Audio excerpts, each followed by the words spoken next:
Good evening, ladies and gentlemen, and welcome to our virtual tour of the Belford Dock building tonight, A History of Flower on Fire. I am your guide this evening, Chris Staudinger with Pretty Gritty Tours, and I have the distinguished pleasure of welcoming you all. It's good to see you. How is everyone doing tonight? Feel free to comment along if you're watching along on Facebook or YouTube. You can put your comments down and I'll be able to see them in real time and even highlight a few lucky people tonight if your questions are really good. For example, Suzanne Staudinger, that's a great last name. I wonder who this is. But thank you for coming out tonight. This is an exciting launch of a new program. This is the Foss Waterway Seaport's virtual Free Thursday. They have transitioned in this time of COVID to offering what was originally their Free Thursday program, where you could come and visit the museum every third Thursday for free. This has now been transitioned to every third Thursday of the month. They are going to present a virtual tour that has something to do with maritime history and the Foss Waterway Seaport building. And I'm obviously very excited about it because I'm the gentleman who gets to present those virtual tours to you. So this is going to be a cool program, and I'm excited that we get to launch on our maiden voyage tonight together. All of this is made possible by the generous financial support of Columbia Bank. So we'll give them a round of applause throughout the evening. But I think that's the big stuff. General housekeeping. I want to make sure that everyone can hear me, see me, and then are enjoying themselves. And yeah, we've got a comment right here. Yes. In-person tours is something we're all looking forward to. Both me as a guide and I hope you guys as guests, and being able to get back into places like the seaport is something we're all truly excited about. But until then, I'm glad that we can form this community together. I genuinely look forward to these tours and getting to interact with everyone, just chatting it up for an hour every night. So why not embark once more on an exciting tour through the city of Tacoma tonight with the Foss Waterway Seaport. If you guys have anything to tell me now, do it. If not, let's go. So welcome. Now, if you are not familiar already with the Belford Dock building, this will be very educational for you, but we are going to use these terms interchangeably because the Belford Dock building and the Foss Waterway Seaport Museum are the same building. But I'm going to switch back and forth on them. And again, all of this is made possible through the generous financial support of Columbia Bank, the bank in the area. Now, if you're looking at this illustration of Tacoma from the late 1800s, this gives you, actually this would have been 1905 based on what I'm looking at here. This is the encapsulation of what we're going to be talking about tonight. And if you look on the left-hand side of this illustration, you're seeing what we're talking about. All of those warehouses that are down there on the waterfront, that was the continuous mile-long warehouse system used for grain storage through the early half of the 1900s. And it is the reason that Tacoma was such a booming success for a long period of time. A bold claim? Possibly, but I'm willing to back it up tonight. So let's see if I can do it. Also, if you're familiar with these virtual tours and you're like starting to gather more information about Tacoma, on the right hand of this picture is the old City Hall building. That's from 1893. Across the street from it with the rotunda there, that is the North Pacific building. Let's see if I can make this a little bigger for you guys. And that was the railroad headquarters up there. And then straight down there, that's Pacific Avenue. And you can see the railroad already populating that lower section down there.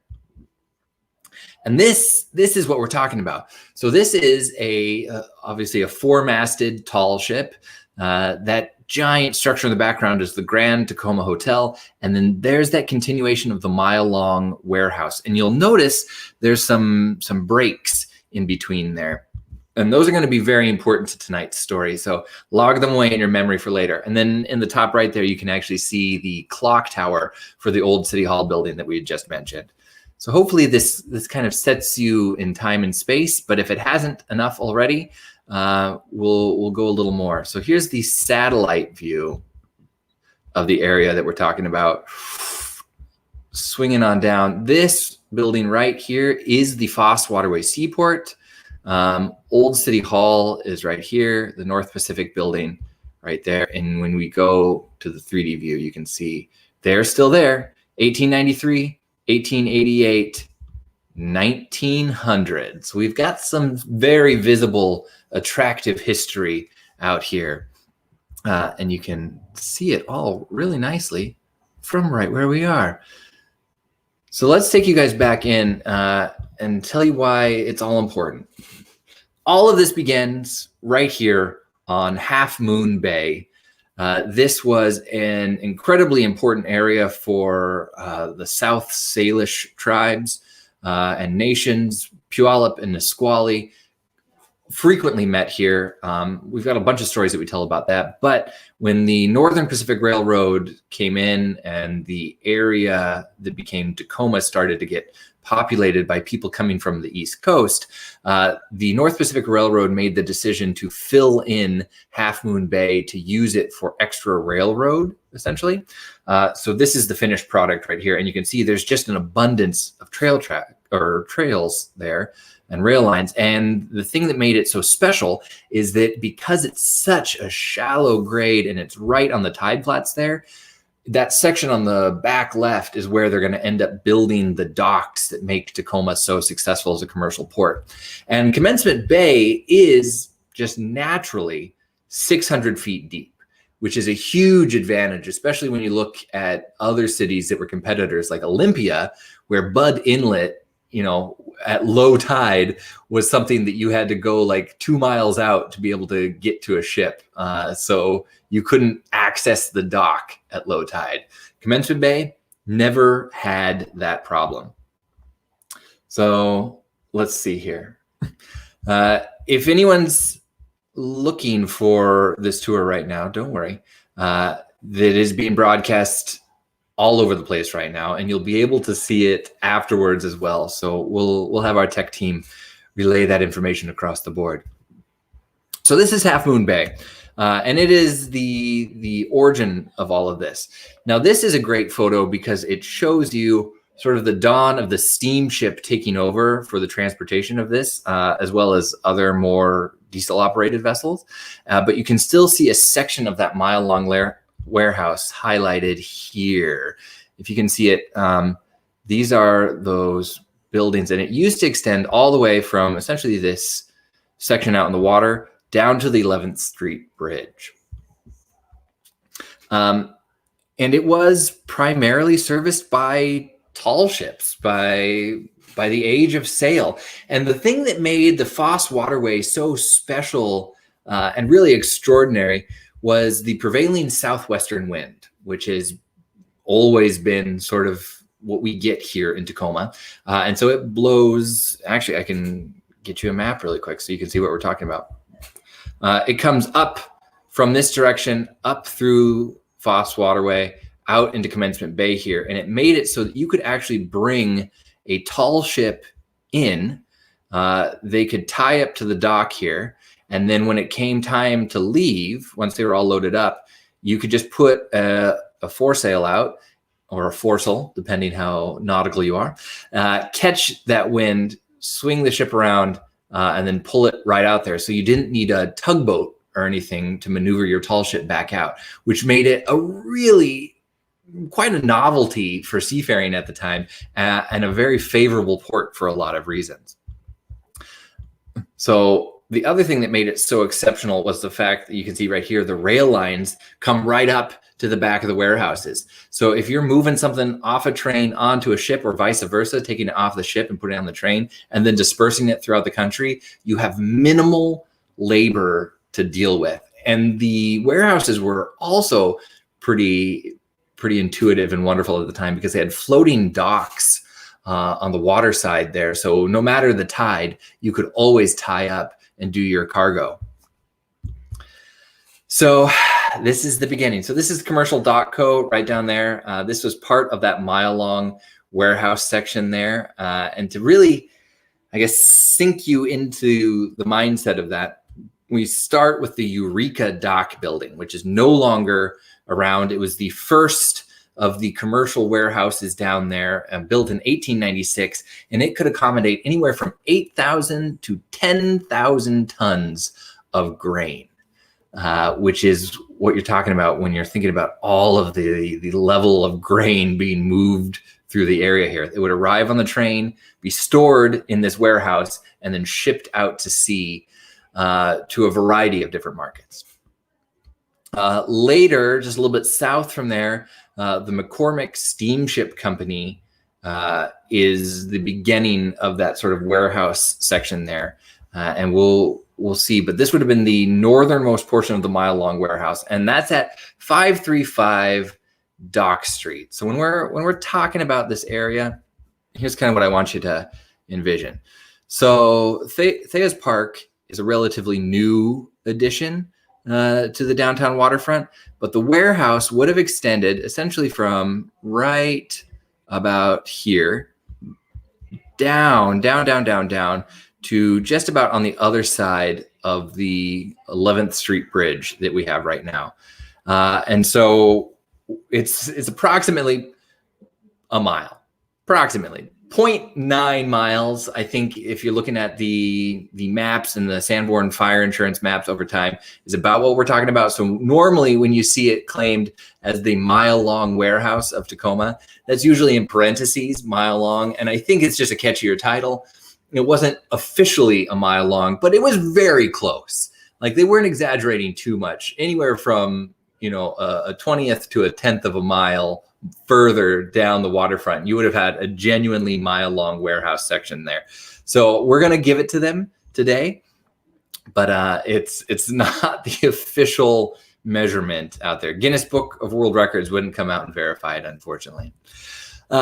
This is 1025 Dock Street. This is almost as far south as you would go. And this is the Tacoma Municipal Dock building for the most part of its history. And right up there, directly above it, you can see the Majesty of the Tacoma Hotel, which was our largest, most luxurious hotel until, unfortunately, it burned down, which, spoiler alert, is kind of going to be a theme tonight. And then you can still see that clock tower of Old City Hall out there. This is 825 Dock Street. This was the London Dock building and section. And then 705 Dock Street, near and dear to our hearts. Even though it says Puget Sound Freight Lines up there right now, this would have been originally the Balfour Guthrie Company Dock building. So when you're trying to piece it all together, yes, it was a continuous, approximately mile-long warehouse, but it was divided up into 4 to 5 sections, and each of them was managed by a different company, whether McCormick, Balfour, the City, London Company. All of these had them under their own individual ownership, essentially, but it was one continuous building that went all the way down. So, oh, interesting. So it looks like some people might be having a hard time finding us or watching it tonight. I hope that nothing's going wrong right now. It looks like everything's broadcasting smoothly, but if you're having a difficult time finding us, don't worry. All of this has been recorded, and we'll make sure that you can see it later on. And I guess there's no way for me to reach out to you right now to let you know that that is happening if you can't see us. But rest assured, we will find you in the ether. So 705 Dock Street is the Belford Dock building. It is the one that has become the Foss Waterway Seaport. So it is the building that we focus on the most. And this is the building right before its renovation, which I'll get into a little bit more later. And then this is after it has been fully restored. You can see it is a truly just gorgeous and exceptional building. And what I love about this is two things. One is the giant glass wall that caps the end of it here. And then up on the top there, you can see the trestles. And the trestles are important because the labor force that they had available to build these buildings, and since they were owned and managed by the Northwest Improvement Company, which was a subsidiary of the Northern Pacific Railroad. They had railroad workers. These were the people that were doing the labor. And so they would actually take old growth Douglas firs, mill them down into approximately 125-foot lengths from a single tree, and then they would build them as they would a railroad trestle bridge. So I actually have a great interior shot of the building here. And so these are original. This is the original trestling inside the Belford Dock building, now the Foss Waterway Seaport. And then you can see that they've managed to preserve and restore these, but this is the original trestling in there. And it's pretty unique for the interior of a building, because normally you'd see something like this on the underside of a railroad bridge, essentially. But this is all old growth Douglas fir, still original to the building, and it's really beautiful. The building itself is not the last remaining portion of that mile-long warehouse, but it is the most well-preserved and intact. So when we're looking at other places along the waterfront, you'll still see remnants or echoes of that mile-long warehouse, but none is as original or well-preserved as the Belford Dock building. Let's see if I can take you guys. You can see this is the exterior of the Foss Waterway Seaport, and still right now the rail lines run, right up to the building. Dock Street has replaced one of the original rail lines, but you still have a tie-up down there, and you can still pretty much take anything off the railroad and put it inside the building if you needed to. I'm going to take you guys back to our main tour here and give you an opportunity to look around the building a little bit more. This is the interior as it is today. They have just an exquisite collection of historic boats. A lot of these ones that you're looking at are canoes from local builders in the area on Bainbridge. And then this section is currently occupied by a lot of the Foss boats, Foss rental rowboats that are originally handcrafted by, I believe, Andrew Foss, I think was the shipwright who built those ones. In fact, you can see one of them right over here with the Foss always ready flag flying proudly in the background. So when we're looking at the municipal dock here, this is that section that's farther south. So this is right. You can actually just see the corner of the 11th Street Bridge right there in the top right of our photograph. And it is the beginning of the history of wheat, flour, and fire shaping the area down here. As it meanders down the Foss Waterway, you can see that for a period of time, they were just renting these spaces out. So you can do boat moorage or docking down here. But the mile-long warehouse is hands down the most important part of this entire thing. I don't know why I turned Irish there for a second. And you can see into the history of this that tall ships would come in here, bow facing south. They would tie up to the dock. And then, like I said, as soon as they were ready to go, they could just put out a small forward sail, catch the wind, flip around, and then continue out through the Foss Waterway there. And they actually engineered the Foss Waterway. It's a naturally occurring waterway.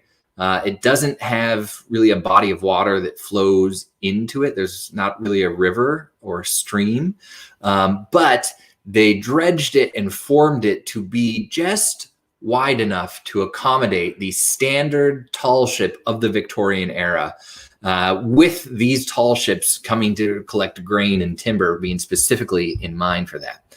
And wheat is without a doubt the most important export and crop for this area. It's the reason that they specifically designed a mile-long warehouse that was officially completed in 1900. So while the dock was built in 1889, the mile-long warehouse was finished by the 1900, and it effectively replaced Portland. Now, as all this wheat was growing in eastern Washington and Oregon, and even into the Dakotas in some cases. It could be brought over by rail line and was traditionally brought over to Portland and then shipped out to Europe. However, as soon as Tacoma became the terminus for the East-West Railway in 1873, and when they finally connected it, Tacoma just dominated. It was just eating everyone else for breakfast, like the great cereal grains that they were exporting. And so all of these trains were coming right down onto Commencement Bay. They were offloading their grain into the mile-long warehouse, and then directly from Tacoma, it could be shipped off to England, Asia, anywhere you wanted. But England was originally the predominant consumer for all that wheat from the sweet Palouse of eastern Washington. And that actually gives us some of the more famous stories that we have going around popular media today, believe it or not. So the story of Downton Abbey can actually trace its history to Tacoma in a lot of ways. So while Downton Abbey is a fictionalized story that ruined all of our hearts, it is based on this period of time when England lost its wheat monopoly. There was a series of failed crops, and it became so much cheaper to buy wheat from the United States that all of the wheat growing aristocracy of England was suddenly bankrupt. And so all these young, hot, suddenly wealthy American women were marrying into the British aristocracy to inject wealth into their lives and to shake up the stuffy system that was already there in England. And that phenomena inspired the events that lead to Downton Abbey. So in fact, the Smithsonian Channel is doing a whole show now based on $1 Million American Princesses. You can see the promise for it here. It's fascinating stuff. And a lot of that rich money was coming from the fact that no one else in America was exporting more grain than Tacoma. And it's fascinating because it had to go the long way around, right? Like it would have made more sense on a time schedule, to ship it out of Chicago. But the seas and the access to wheat were just more favorable out of Tacoma.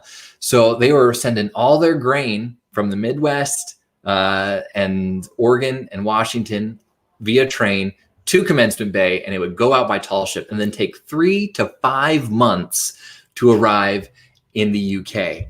And you had to speculate, because you had to sell it based on what you thought the wheat prices were going to be in essentially half a year to a quarter of the year, based on the weather and the tides from when you sent it away. But it was always pretty much in the favor of the seller, because the UK needed wheat. The Tacoma area had it, and they were making money moves with this whole process. So this made Tacoma one of the most favorable spots, and you see so much of the industry spring up from this. We talk a lot about the railroad in Tacoma. We talk a lot about like the warehouse or timber industry, but it cannot be understated just how much the export of wheat from our very own port here in Tacoma really changed the landscape, the fortunes, and the finances of a lot of America. Whew. Promises being made, right? So this leads to buildings like you might have seen this one. This is the Albert Brothers Milling, their condos now. But when it was originally built in 1905, the Albert Brothers Milling Company was a flour milling cereal production facility built down on the Foss Waterway, specifically to handle all that grain that was being imported at the time and then sent out into the world and beyond. And what's interesting about that is that it changed. England was the primary market in the beginning, and then it moved on to Asia. India, Iran, Japan, China were all, and continue to be, major consumers of American grain being shipped out from the port of Tacoma. Aren't you proud of us down here? This is an example of the early mills that were being established down there. And what I love about this shot is you see a more modern grain silo being established there, and it still has a tall ship with sails. And a big part of this is because the wind was favorable and it was a naturally deep water port. Tall ships were in vogue. They were the reason that people could ship grain out of here so cheaply. Even by the point that steamships were replacing wind-driven tall ships throughout the world, it was actually more effective to ship the wheat out of Tacoma via tall ship. In part because you had reliable trade winds across the Pacific, so you could send all that wheat to Asia and not have to worry about needing to fire up a steam engine. And also the fact that there was no engine below deck, it gave you extra space to store that grain, so you could actually ship more over for less reliably.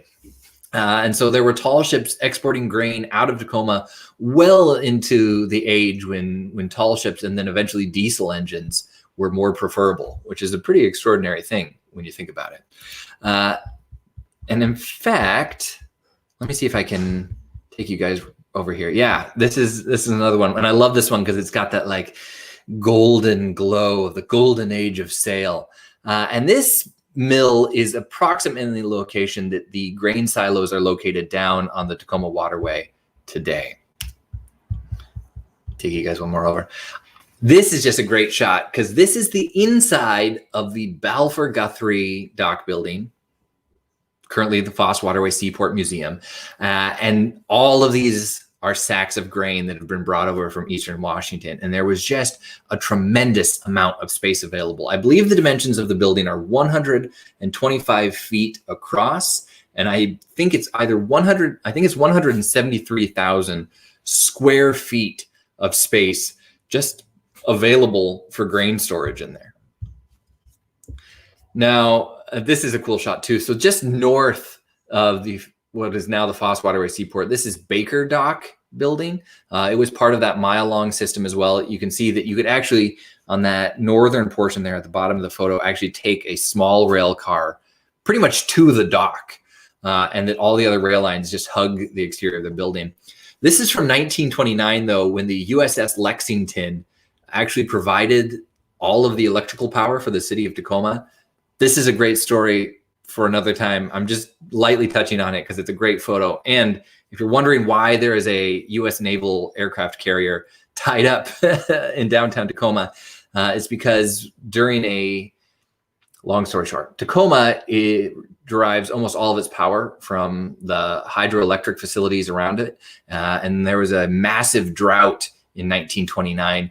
And so the city was essentially without power. They appealed to the president to dispatch the Navy aircraft carrier down here, and using its twin diesel engines was able to supply enough electricity to power the city of Tacoma in 1929. Wild. This is the shot that you're going to be more familiar with, though, of the tall ships tied up outside of that wheat storage facility there. And timber was also a major export there. And what I like about this shot is that you can see they could actually just bring the stern of the ship right to the back of the dock, load up that way, and then send it off into Commencement Bay as soon as they were ready. This gives you sort of a look at just how much traffic was going on in the Foss Waterway during this sort of golden age of sail and wheat, when grain production was king in the area, and they were bringing in tall ships all the time. And like I said, you're shipping it out 3 to 5 months before it needs to arrive to its destination, because it has to go all the way around Cape Horn at the southernmost portion of South America, and then up through the Atlantics to England. It was actually an easier voyage to go across to Asia, making it a more lucrative market to start selling their wheat to. And this is just beautiful, with all the tall ships tied up at their stern along the docks down there in the Foss Waterway Seaport, along that mile-long warehouse, the most cherished and prominent of which is the Belford Dock building. And what's cool about that is Balfour and Guthrie were originally a Portland company. They made their fortune exporting grain out of Portland, but as soon as that Tacoma market heated up, They moved their facility up there to that 1900 warehouse and set up shop there. And today, they are the best preserved remnant of that mile-long warehouse down there, which is really pretty cool. And again, you can see how the rail line just comes right up to the building there, making it so easy. Now, if you're looking at the building today, there is a decided gap in the mile-long section there, and you get to see that transition starting to happen right here. So that's the McCormick Steamship Company. On the far right-hand side there is the Belford Dock building, and in that section where they've got the rail line coming through, that is a missing section of the continuous mile-long warehouse down there, and they've just replaced it with rail line to ease and transportation down there. But what happened to it, you might ask? I'm so glad you did. Unfortunately, fire is the major architect of the Foss Waterway area. So you can see a section of that warehouse being destroyed by fire. And it was more than one, but I think the most prominent of which that really truly destroyed the success of the area happens in January of 1936. And no one really knows specifically what started it.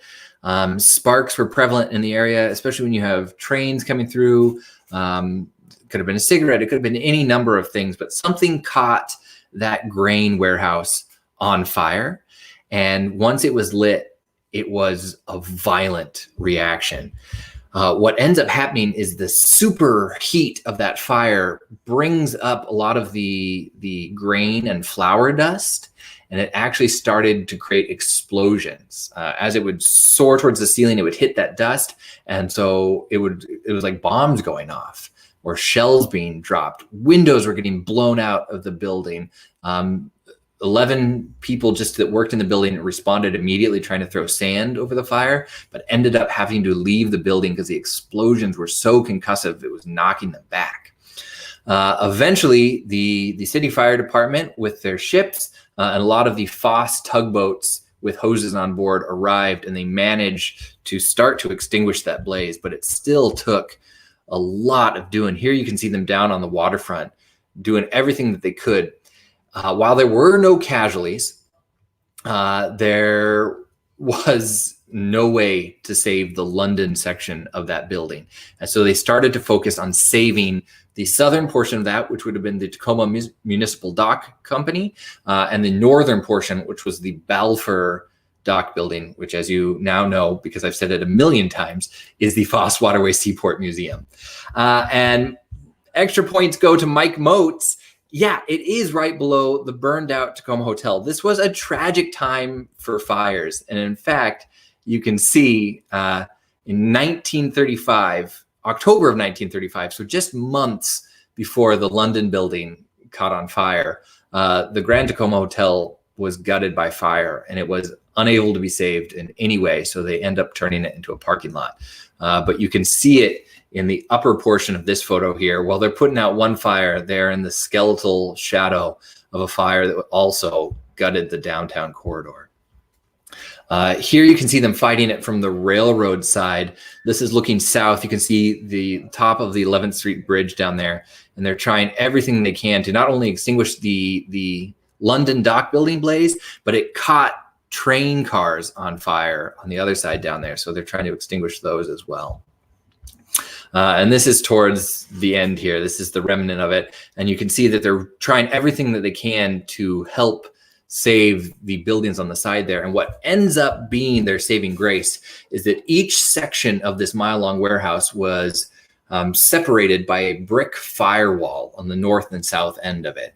And that brick firewall is the only thing that ends up saving the Belford Dock building from itself going up like just a fireworks storage facility. Because if you're not already familiar, grain, and in particular flour dust, is so easily combustible. So it was just a matchbox waiting to go off. This is a big turning point in the history of the area. The Belford Dock building then ends up becoming a grocer. So Young Love Grocer was in there by 1935. So they had storage in there. They didn't have as much grain as it would have had at its peak. But this is what it would have looked like when it was a grocer down there. And they were just taking advantage of the fact that it was easy import export as well. So they did cash and carry for people that lived in the area, but then they could also ship out in bulk right on the waterway there, but also take in supplies. So Young Love Grocer occupied the Belford Dock building through the 1930s and 40s. Now, the other defining event for the waterfront as far as flour and fire comes with the Centennial flour mill catching fire. And this happened on another January, I think it was January 30th, 1947. So, over a decade past the time when the London Dock building catches on fire. And this is just north of that entire grain facility, still down there on the Foss Waterway. And we actually have a great video that I can show you guys here really quick that talks about it.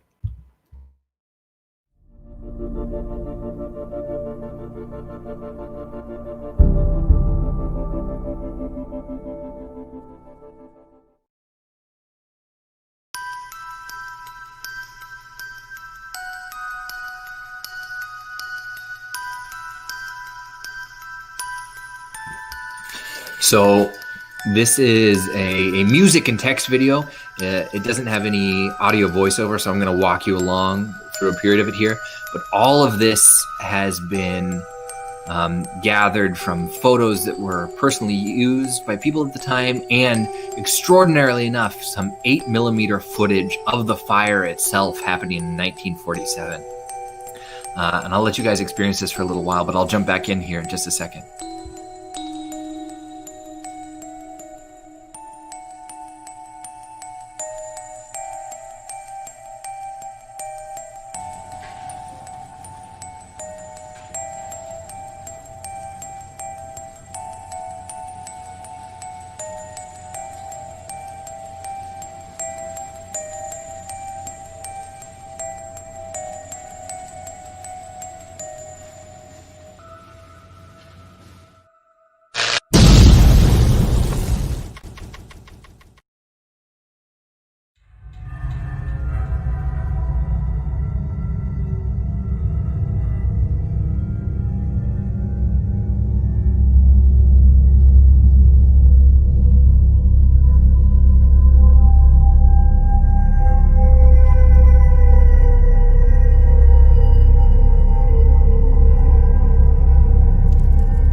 So yeah, I love that they actually have footage of that, because one of the great hardships of doing these virtual tours about history is there's not a lot of video footage sometimes. So it's a real treasure for that. And then they do reference Michael Sullivan's article on tacomahistory.live, also titled Flower and Fire. What I think is so sad about this story across the board is just that the universe conspired against them that day. Not only was there a broken transformer in a flouring mill where they had already taken easily combustible grain and supercharged it into flour and dust, but the city's biggest weapon against fire, this fireboat here, which was commissioned in the 1920s, was, for the first time in 18 years, out of commission. They were like, it's January. The forecast is calling for snow. We can overhaul the boat. It's not going to be a big problem. And boy, were they wrong. This is, if it looks familiar, currently on display at Ruston Waterfront. This fireboat was the greatest weapon in fighting fires from the waterfront in Tacoma's arsenal for a long period of time, and one of the largest fires that they had to deal with. It was out of commission until, of course, the Foss company, as they always did, rode to the rescue, and one of their tugboats brought the ship out so that it could actually pump water, 10,000 gallons a minute, by the way. So an impressive feat for anyone. Because of all these fires, one of the last places to go was that Tacoma Municipal Dock building, which you can see just the peak of in the corner back there. When that was owned, of course, by the city, engineers at the time made the assessment that if it were to catch fire, like a lot of things in the area were prone to do, it would irreparably damage the 11th Street Bridge here. And so the city made the decision to destroy the building preemptively. That changed the landscape of the waterfront forevermore. That made the Belford Dock building the most intact, most historically preserved part of that mile-long warehouse down on the Foss Waterway remaining. And because of that, it's a huge treasure for the area, but it wasn't always recognized as such. In fact, it wasn't until the 1990s that people started really, mostly maritime community down there, feel like, oh, this is an important part of Tacoma's history. And that was at the same time that Tacoma was getting another renaissance, as Tacoma has always wanted to do. It was a period of rebirth for the city. And they were like, okay, why don't we do something with this? And so by early 2000, a massive renovation of the building was underway.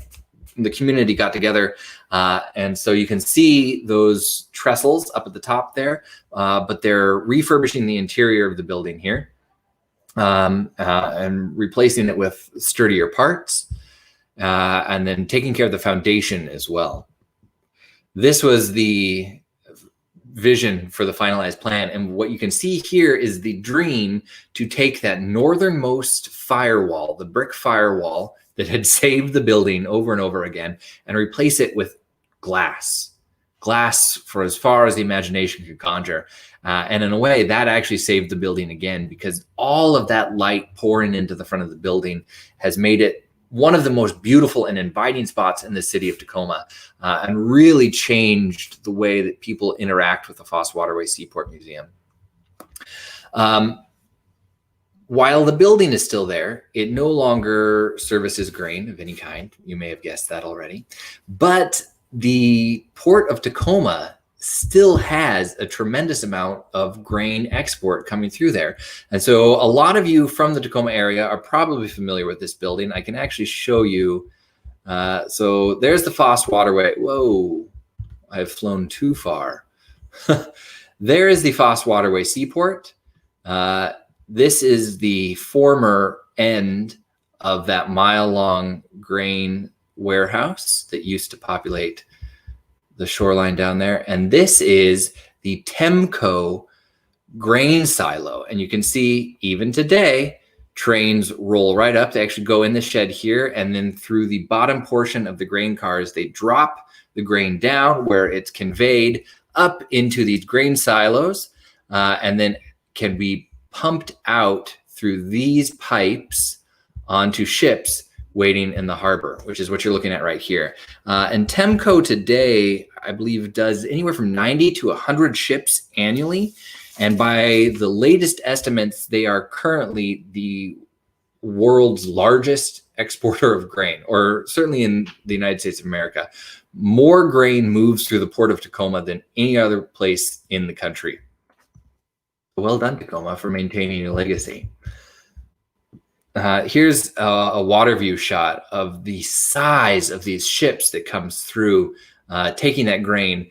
And again, a lot of that goes to Asian markets. The export market to England isn't as much. And coming from a grain family myself, I've got roots in Elmira, Washington, where my family still runs a dryland wheat farm that they have since the late 1800s. The predominant wheat crop in Washington today is soft white wheat, which ends up getting turned into noodles in Asia. So a lot of udon noodles in Japan and China, as well as down in Vietnam, I think is a huge consumer of that crop. Hard red wheat is primarily grown for bread, and that's more in the Midwest, more or less, which then gets shipped usually out of Chicago back to the UK. So while there's a tremendous amount of grain export coming through the city of Tacoma, a lot of that is now soft white wheat, and it's going to Asia, which isn't a new thing. It's been a huge part of the grain narrative here in Tacoma for a long time. Now, fun fact, this bakery here, some of you might be familiar with. This is the origin story of Roman meal. Matthias Bakery was owned by a lifelong baker and physician who found himself in ailing health. And so he was an avid historian as well. And he was really intrigued by the Roman legionnaires' diet. And he thought if he could replicate it, maybe he could be as healthy as a legionnaire. And sure enough, consuming the same level of grain milled in a similar way, he actually improved his health, lives a long life, and starts Roman meal here in Tacoma. Because the grain import-export was so massive here in Port of Tacoma, Roman meal became a huge part of the industry out here. And while it's now an international organization, it had its humble roots right down here in Tacoma. So this is the South Tacoma Way Roman meal production facility. I believe this is from the 1960s, though I would have to double check on the actual date of this photograph. But yeah, Roman meal comes from Tacoma and finds its way all across the world even today. So when you're looking at the great history of Tacoma and the fact that it has always been the gateway for all of that wheat being produced in Eastern Washington and beyond, and then exported through the country and beyond to England, to France, to Spain, China, Japan, Vietnam, India. In fact, Pakistan used to be one of the largest customers for grain export leaving Tacoma. It's just incredible how tied we are to the world by our tides. It's a dad joke. So as you're thinking about that, you have an opportunity to thank our sponsor for the evening once more, Columbia Bank, for making. I've been a commercial fisherman for 41 years. Truly is a magical place out there. I've been with Columbia Bank as long as this boat's been to sea. As a commercial fisherman, we have income pulses that are directly related to seasonal activities. If that propeller ain't turning, you're not earning. Columbia Bank tailored this loan to fit our business needs perfectly. They made me happy as a clam at high tide. I love that. Happy as a clam at high tide. So if you guys have questions, comments, want to know more about this, please let me know. We have some very exciting tours coming up with, of course, your favorite and mine, the Foss Waterway Seaport. Every third Thursday moving forward, we are going to be doing more of these virtual tours, giving you access to the Tacoma waterfront, the building itself, the artifacts inside, and local history and lore that you may never have heard of. So join us. We're going to do some cool stuff. If you've enjoyed your tour tonight, there's no need, but if you want to tip your guide, you always can on the homepage of prettygrittytours.com. We have a little PayPal link right there. Everything is always appreciated, never necessary. But I appreciate you guys coming out, enjoying us, learning something more about the history of Tacoma and its deep ties to flour and its wicked rivalry with fire. Next time you're down on the Ruston Way waterfront, take a look at that fireboat preserved out there by Metro Parks. Take a look at the grain silos operated by Temco, which stands for Tacoma Export. Oh, why can I never remember it? It's such an obvious one. Tacoma Export Marketing Company. And please, as soon as you're able, stop on in to the Foss Waterway Seaport Museum. Check them out online. They're doing a lot of great stuff, and they're one of my favorite parts of the waterfront of Tacoma. So I'll see you guys soon. Keep on exploring. Till next time, I'm your host, Chris Staudinger with Pretty Gritty Tours.